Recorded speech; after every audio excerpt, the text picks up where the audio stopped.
Law enforcement officials are warning that there is going to be a massive gang war between Tren de Aragua, the recently emerged Venezuelan prison gang, and the existing gangs already here in the United States. Existing gangs like MS-13, the Crips, and the Bloods, who in invariably American cities, now you've created this, yeah, we're going to have a little bit of conflict in the form of a gang warfare. Let's get into it. Here we go. You know, we hear so much about Tren de Aragua, but what you haven't considered that, you know, human trafficking, sex trafficking, dealing drugs, stealing, you know, all that good stuff, that's not new. This isn't new business, right? Somebody's been running that business in these communities for years and years and years before Tren de Aragua got to the United States. Tren de Aragua, it's my understanding, they've got gross revenue between 10 and 15 million a year, which is peanuts, absolutely peanuts compared to the Mexican cartel. Right? So they are literally just coming into these markets, but they are getting set up. And if you think about it logically, does it make sense? You're going to have a big showdown? Absolutely. I think that's a no-brainer. What's that going to look like? Well, I got to tell you, they're probably not going to duke it out with a Scrabble board. Right? Yeah. It's just going to be a massive. Remember in the 80s, we had Crips versus Bloods, and that was just a bloody, bloody battle, specifically in South Central LA. Remember when we had that? Now, are we going to have, you know, the Tren versus MS-13 duke it out, you know, maybe versus the Crips, maybe versus what's left of the Bloods? They're going to have them duke it out in Springfield. Terrifying footage obtained by DailyMail.com shows a shooting in one of Colorado apartments controlled by Venezuelan super gang Tren de Aragua, as law enforcement officials warn about a coming gang war. The July 28th clip recorded on the cell phone of a resident shows two people fighting in the courtyard of the Aspen Grove Apartments in Aurora, one of three rental properties under gangster rule. I'm not going to play that because it's a sketchy video, and yeah, I'd like to keep my channel, please. As the courtyard brawl played out, other residents watching the commotion ducked and screamed when shots rang out. We know this sort of thing is going on in these projects because you've had lawyers hire investigators to go check the buildings out, and they in turn have contacted local city officials in Aurora, Colorado, and said, hey, we need some help here. We've been overrun by Tren de Aragua. And city officials are like, nah, that's just a figment of your imagination, bunch of right-wing extremists. And then you've got, you know, video of basically what we're talking about is a shootout in a project controlled by Tren de Aragua. Members of Tren de Aragua, as the South American mob is known, TDA, to federal authorities, seeped into the U.S. in recent years, hidden among the 1 million Venezuelans who've arrived in the U.S. under the Biden administration. And to think, okay, you've got millions of people leaving Venezuela, coming to the United States, and they're leaving an extremely violent culture to begin with. They come here to the United States. Why wouldn't they act the same way? It's not like they come into the United States and go, oh, okay, yeah, now that I'm a visitor here, I'm going to really dot my I's and cross my T's. No, they've got extra courage because you go into these sanctuary cities.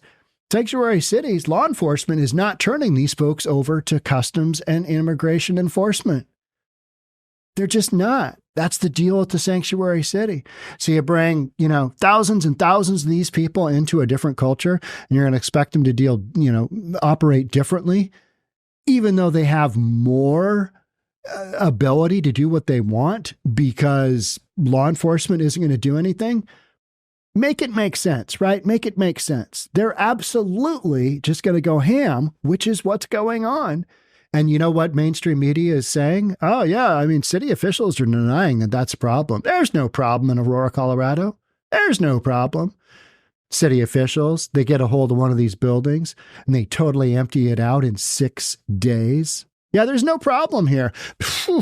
Yeah, due to some, you know, code violations, we're going to empty out a 99 unit project. Interesting. But it has nothing to do with a gang problem, with a violent Venezuelan prison gang. Nothing to do with that. Yeah. Look over here. Don't look there. Don't look there. Look over here. Right? Now in major American cities, Tren de Aragua has unleashed a crime wave from Miami to New York. But for the first time, law enforcement officials are revealing what Tren de Aragua's future plans are. There's about to be a big gang war. Read that again. There's about to be a big gang war. John Fabricatori, the former director of ICE from Colorado, told Daily Mails, I have no reason to not believe him, right? I mean, this makes sense. I believe that they're setting up their network right now. These guys are setting up faster than MS-13 did. They're getting into these apartment complexes, and what they're doing is they're starting with prostitution. We hear that consistently. Human trafficking, sex trafficking, minors. So if you're okay with, 10, 11, 12-year-old girls being used as sex slaves, then, don't believe the stories and just keep living in your little bubble. And, Tren de Aragua, that's, it's like Antifa. It's a myth. It's a myth. Until it's not. Oh, that happened to an 11-year-old or a 12-year-old girl, got tied to a tree, couple hours of what, and then they murdered her. Oh, that's a story? Good Lord, not good. Tren de Aragua has taken over at least 3 apartment buildings in Aurora, exploiting and terrorizing their migrant neighbors. Bombshell report by a law firm that represents one of the apartment management companies. I think it was the lender. Who they were doing that for. They reported assaults, threats of murder, extortion, and even child prostitution. Even? That's their mainstay. Because, people like them young, right? I mean, let's be honest. Nobody goes after an old person, do they? No, hey, looking pretty good. I know you're north of 80, but you're looking pretty good. That never happens, does it? Prostitution is a big moneymaker, and the thing with prostitution is that it brings guys in that they can then sell dope to. I mean, that's a 2-for-1. That's a package deal. Get your frequent flyer card.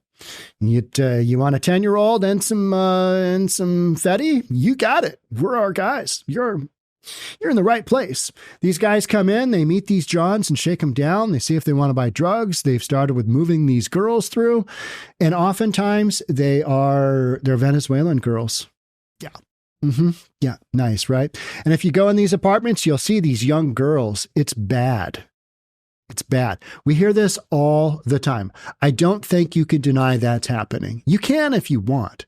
But then, it's like, why are you doing that? Why are you wanting this to continue? Why do you not want to bring light to the fact that young girls are being taken advantage of? Well, because then you'd have to take a step back and, okay, how did Tren de Aragua get here? Oh, so Venezuela is dumping out their prisons, and because of our immigration or lack thereof, immigration policy over the last 3.5 years, they've come into the country by the thousands. Oh, yeah. Which administration was that? Because I seem to remember Trump having the opposite effect. He was putting up the wall and telling people, yeah, you can't be here. In his case versus Kamala Harris, yeah, he was actually doing that. His administration did that. Whereas current administration and possibly future administration, let's hope not, but Kamala Harris, the border czar, oh no, she was just there to deal with 3 countries and get that whole thing. I mean, this whole thing. This is end result of what happens when you allow thousands of people into the country and you don't vet them. Period. So, Edge of Lorry, the site of the armed takeover where gun-toting thugs were filmed storming units, it's been cleaned out in recent days as local cops have started to make arrests of Tren de Aragua members.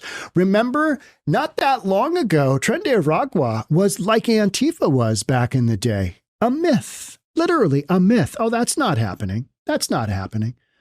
Okay, it's happening. But if you arrest them, that's racist. Yeah. That's where we sit. At the West Spring Pines Apartments, Daily Mail witnessed Tren de Aragua gang graffiti all over the walls, where the transnational organization has clearly marked its territory. Whose territory are they taking over? Because somebody else was operating in this area beforehand. Who was it? Yeah, we're about to find out, right? That tells me it's Tren de Aragua's property. That's showing. Hey, this is our territory. This is our property.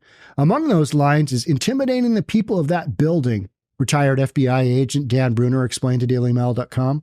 Tren de Aragua is using the cash to expand, meanwhile arming itself.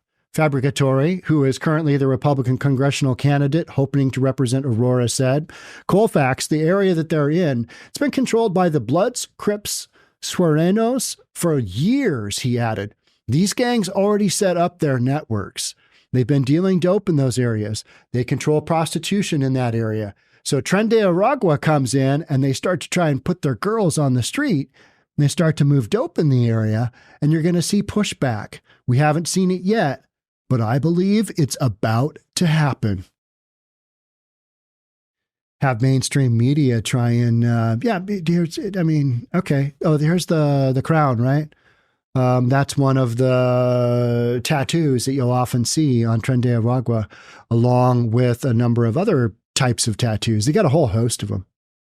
So keep an eye out for somebody with, on their forehead, a crown, and you're like, oh, yeah, not good, not good. So is this, here's the tattoos. All right. So you got 23 and you got Michael Jordan. I forget the reasoning behind that. There's a story behind that. You got a gun here. I don't even know what that is. There's your crown. There's your crown with something else. You got a star. Yeah. And then we go down to this. Remember this video? So, you've got all these bits and pieces of story, and it makes absolute sense. Makes absolute sense. At some point in time, there's going to be pushback between the gangs that have already been and run these areas and the new kid on the block, Tren de Aragua. All the other criminal elements there, you know what they're saying? Hey, you guys are coming in hot. You're bringing a bunch of attention to all this. Now you got the feds coming in.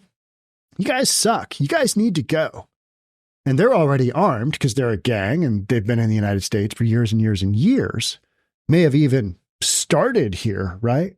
And now you've got this new, prison gang from Venezuela drawing attention to somebody's source of income. They're not going to like that. So a gang war over turf? Absolutely. Absolutely. And then national media, mainstream media trying to cover it up. That's where I find this whole thing fascinating. It's like the, Haitians eating pets story. Oh, that's fake news. That's false. That's not a thing. It's not a thing. And then more and more stories are coming out and you're just like, okay. Yeah. Okay. All right. Yeah. So now not eating pets is going to be racist. I mean, they have every right to eat those pets. They have every right to come to the United States and eat your pets because you're a racist. Therefore, let Fluffy be eaten by the Haitians. Get some element of that, right? But this story here that we're talking about here, will this happen? And what will the time frame be? It's interesting, isn't it? Yeah, it's interesting to think what that might look like. And what'll happen is there will be some kind of gang shootout, and it'll be like, we're not really sure what's going on because nobody has contacted the authorities. Nobody's willing to rat on Tren de Aragua with a police report. That's not a thing. So you'll have these shootouts, and we won't really know what's going on, but this is what's going on. It's a turf war. It's a turf war. We've got turf wars in Seattle right now. We've got the gangs that have come in from California that run all the girls there. There's always some element of sex trafficking in there, right? And all the girls that you see here, and when I point this way, I'm always pointing towards Aurora in Seattle, which is they're trying to buckle down on sex trafficking because, people have pointed out that trafficking of females in North America isn't exactly what, we don't really want that. That's not a desirable thing to have happen. But if you go and onto Highway 99, you go on Aurora Avenue North right now in Seattle, you will see a dozen girls walking around in their underwear.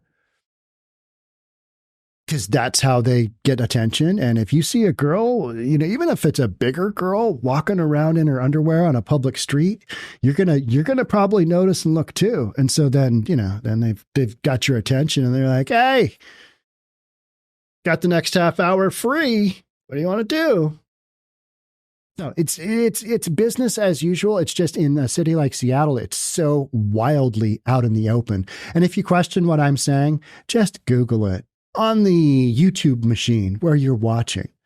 Yeah, you're going to come up with Aurora, sex trafficking, although that's probably not a term. Just Aurora, Seattle, and Aurora.